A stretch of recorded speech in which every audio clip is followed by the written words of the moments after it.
Hi hello ನಮಸ್ಕಾರ ಎಲ್ಲ PGCET ವಿದ್ಯಾರ್ಥಿಗಳೇ. ಸಾಕಷ್ಟು ವಿದ್ಯಾರ್ಥಿಗಳು ಹಿಂದಿನ ವಿಡಿಯೋದಲ್ಲಿ ಬಹಳಷ್ಟು ಡೌಟ್ಸ್ ಅನ್ನು ಕೇಳಿದ್ದಾರೆ. ಈ ವಿಡಿಯೋದಲ್ಲಿ ಡಿಸ್ಕಸ್ ಮಾಡೋಣ ಬನ್ನಿ. ನೋಡಿ ವಿದ್ಯಾರ್ಥಿಗಳೇ, ಸ್ಪೆಸಿಫಿಕಲಿ ಕೇದವರು ಒಂದು ಕೊಟ್ಟಿದ್ದಾರೆ. ಓಕೆ, ಸೊ ಈ ಒಂದು ಕೋರ್ಸ್ಗಳಿಗೆ ಮಾತ್ರ ಬನ್ನಿ ಅಂತ ಡಾಕ್ಯುಮೆಂಟ್ ವೆರಿಫಿಕೇಶನ್ಗೆ. ಓಕೆ, ಸೊ ಇನ್ನೊಮ್ಮೆ ನಿಮಗೆ ನಿಮಗೆ ಹೇಳ್ತೀನಿ ನೋಡಿ. Candidates who applied for the following ME or MTech subjects. Okay, ಈ ಫಾಲೋವಿಂಗ್ ಏನು ಇದಾವೆ ಆ ಸಬ್ಜೆಕ್ಟ್ಸ್ ಮಾತ್ರ ಅವರ ಅಡ್ವೈಸ್ ಮಾಡಿದ್ದಾರೆ to be present for document verification. Okay, ಅದು ಬಯೋಟೆಕ್ನಾಲಜಿದವರು, ಕೆಮಿಕಲ್ ಇಂಜಿನಿಯರಿಂಗ್ದವರು, ಎನ್ವಿರಾನ್ಮೆಂಟ್ ಇಂಜಿನಿಯರಿಂಗ್ ದವರು ಮತ್ತೆ ಪಾಲಿಮರ್ ಸೈನ್ಸ್, ಅದೇ ರೀತಿಯಾಗಿ ಟೆಕ್ಸ್ಟೈಲ್ ಟೆಕ್ನಾಲಜಿ ಮತ್ತೆ MArch ಕರೆದಿದ್ದಾರೆ ಅಷ್ಟೇ. ಓಕೆ, ಮತ್ತೆ ಇನ್ ಮಿಕ್ಕಿದವ್ರಿಗೆ CS ಆಗಿರ್ಬೋದು, ಎಲೆಕ್ಟ್ರಿಕಲ್ ಇಂಜಿನಿಯರ್ ಆಗಿರ್ಬೋದು, ತ್ರಿಬಲ್ ಆಗಿರ್ಬೋದು, ಅವ್ರಿಗೆ ಏನು ಕರೆದಿಲ್ಲ. ಓಕೆ, ಅದಕ್ಕೆ ಅಷ್ಟೊಂದು ತಲೆ ಕೆಡಿಸ್ಕೊಬೇಡಿ. ಇವಷ್ಟೇ ಕೋರ್ಸ್, 5 ಕೋರ್ಸ್ ಇದಾವಲ್ಲ, ಇವ್ರು ಅಷ್ಟೇ ಹೋಗಿ ಆಯ್ತಾ. ನೆಕ್ಸ್ಟ್ ಸಾಕಷ್ಟು ವಿದ್ಯಾರ್ಥಿಗಳು ಡೌಟ್ ಕೇಳ್ತಾ ಇದ್ದಾರೆ, ಸರ್ ನಾವು ಎಲ್ಲಿ ಹೋಗ್ಬೇಕಾಗಾದ್ರೆ. ನೋಡಿ ವಿದ್ಯಾರ್ಥಿಗಳೇ, ಬೆಂಗಳೂರು KEA ಮಲ್ಲೇಶ್ವರಂ ರಸ್ತೆ. ಓಕೆ, ಫುಲ್ ಅಡ್ರೆಸ್ ಬೇಕಾದ್ರೆ ಇಲ್ಲಿ ಕೆಳಗಡೆ ಕೊಟ್ಟಿದ್ದಾರೆ ನೋಡಿ.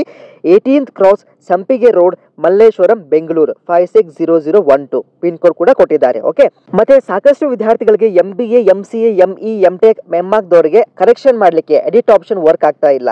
ಸೊ ಬಹಳಷ್ಟು ವಿದ್ಯಾರ್ಥಿಗಳೇ ಲಾಗಿನ್ ಆಗಿರುವಂತ, ನೀವು ಬೇರೆ ಸೆಷನ್ ಮುಖಾಂತರ ಆಗಿದ್ದೀರಾ, ಅದನ್ನು ಲಾಗೌಟ್ ಆಗಿ ಅಂತ ಜನಕ್ಕೆ, ಅಂದ್ರೆ ಮ್ಯಾಕ್ಸಿಮಮ್ ಎಲ್ಲರಿಗೂ ಕೂಡ ಇದೇ ರೀತಿ ಕಾಡ್ತಾ ಇದೆ. ಸೊ ಯಾರು ಕೂಡ ಭಯ ಪಡ್ಲಿಕ್ಕೆ ಹೋಗಬೇಡಿ. ನಿನ್ನೆ KEದವ್ರ ವೆಬ್ಸೈಟ್ ಕರೆಕ್ಟ್ ಆಗಿ ಅಪ್ಡೇಟ್ ಆಗಿಲ್ಲ. ಓಕೆ, ಸೊ ಇವತ್ತು ಏನ್ ಮಾಡಿ, ಸುಮಾರು 12 ಗಂಟೆಗೆ ಟ್ರೈ ಮಾಡಿ ಅದು ಅಪ್ಡೇಟ್ ಮಾಡ್ತಾರೆ. ಓಕೆ, ಇಲ್ಲಾಂದ್ರೆ 1 ಗಂಟೆ ಆಲ್ಮೋಸ್ಟ್ ನಿಮಗೆ ಅಪ್ಡೇಟ್ ಮಾಡ್ತಾರೆ. Then you can login and you can edit your application. Okay, ಮತ್ತೆ ಈ ಒಂದು 5 ಕೋರ್ಸಸ್ ಅಲ್ಲಿ ಇರುವಂತಹ ವಿದ್ಯಾರ್ಥಿಗಳಿಗೆ ಡೌಟ್ ಏನಂತಂದ್ರೆ, ಸರ್ ನಮಗೆ ಒರಿಜಿನಲ್ ಮಾರ್ಕ್ಸ್ ಕಾರ್ಡ್ ಇನ್ನೂ ಬಂದಿಲ್ಲ, ಸೊ ನಾವೇನ್ ಮಾಡಬೇಕು ಅಂತ. ಸೊ ರೀಸೆಂಟ್ ಆಗಿರುವಂತಹ ಲೇಟೆಸ್ಟ್ ಆಗಿರುವ ಸಿಕ್ಕಿರುವಂತಹ ಸೆಮಿಸ್ಟರ್ ಮಾರ್ಕ್ಸ್ ಕಾರ್ಡ್ ತೆಗೆದುಕೊಂಡು ಹೋಗಿ, ಎಲ್ಲ ಒರಿಜಿನಲ್ ಆಸ್ ವೆಲ್ ಆಸ್ ನಿಮಗೆ ಅಟೆಸ್ಟೆಡ್ ಕಾಪಿ ಅಂದ್ರೆ ಒಂದು ಒರಿಜಿನಲ್ ಜೆರಾಕ್ಸ್ ಇರುತ್ತಲ್ಲ, ಅದ್ರ ಮೇಲೆ ಗೆಜೆಟೆಡ್ ಆಫೀಸರ್ ಮುಖಾಂತರ ಸೈನ್ ಮಾಡಿರ್ತಾರೆ. ಗೆಜೆಟೆಡ್ ಆಫೀಸರ್ ಅಂತಂದ್ರೆ ಇವಾಗ ಗೌರ್ಮೆಂಟ್ ಕಾಲೇಜಿನ ಪ್ರಿನ್ಸಿಪಲ್ ಆಗಿರ್ತಾರೆ. ಓಕೆ, ಇಲ್ಲ ಅಂದ್ರೆ ವೆಟರ್ನರಿ ಡಾಕ್ಟರ್ಸ್ ಆಗಿರ್ತಾರೆ, ಇಲ್ಲ ಹಾಸ್ಪಿಟಲ್ ಡಾಕ್ಟರ್ಸ್ ಆಗಿರ್ತಾರೆ. ನೀವೇನ್ ಮಾಡಿ, ನಿಮ್ಮ ಸಮೀಪ ಇರುವಂತ ನಿಮ್ಗೆ PU ಕಾಲೇಜ್ ಆಗಿರ್ಬೋದು ಅಥವಾ ಹೈಸ್ಕೂಲ್ ಕಾಲೇಜಿಗೆ ಹೋಗ್ಬಿಟ್ಟು, ಅದು ಗೌರ್ಮೆಂಟ್ ಕಾಲೇಜ್ ಹೋಗ್ಬಿಟ್ಟು ಅಲ್ಲಿ ನೀವು ಸೈನ್ ಮಾಡಿಸ್ಕೊಂಡು ಬನ್ನಿ. ಒಂದ್ ಸೆಟ್ ಇಟ್ಕೊಳ್ಳಿ, ನಿಮಗೆ ಬಹಳಷ್ಟು ಹೆಲ್ಪ್ಫುಲ್ ಆಗುತ್ತೆ. ಮತ್ತೆ ನೆಕ್ಸ್ಟ್ ಕ್ವಶನ್ ಬಂದ್ಬಿಟ್ಟು, ಸರ್ ಡಾಕ್ಯುಮೆಂಟ್ಸ್ ಏನೇ ತೆಗೆದುಕೊಂಡು ಹೋಗಬೇಕು ಈ 5 ಕೋರ್ಸ್ಗಳಿಗೆ. ಒಂದಿದ್ದು PGCET ಅಪ್ಲಿಕೇಶನ್ ಫಾರ್ಮ್ ಇಟ್ಕೊಳ್ಳಿ, ಅದ್ರ ನೀವೇನಾದ್ರೂ ಫೀಸ್ ತುಂಬಿದ್ರೆ ಅದ್ರ ಕೂಡ ಒಂದು ರೆಸಿಪ್ಟ್ ಇಟ್ಕೊಳ್ಳಿ.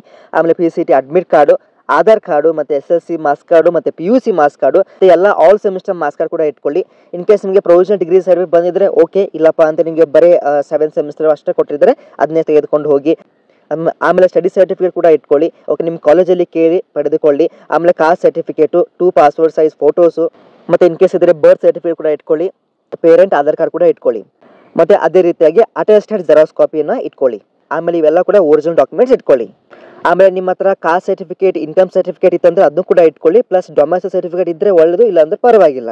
ಸೊ ಇದಷ್ಟು ಇವತ್ತಿನ ಮಾಹಿತಿ ಆಗಿತ್ತು. ಇನ್ನೇನೋ ಡೌಟ್ಸ್ ಇದ್ರೆ ಕಮೆಂಟ್ ತಿಳಿಸಿ. Will discuss in the comment section. If you are new to the channel, like, share and subscribe. Will soon meet in the next video. Thank you.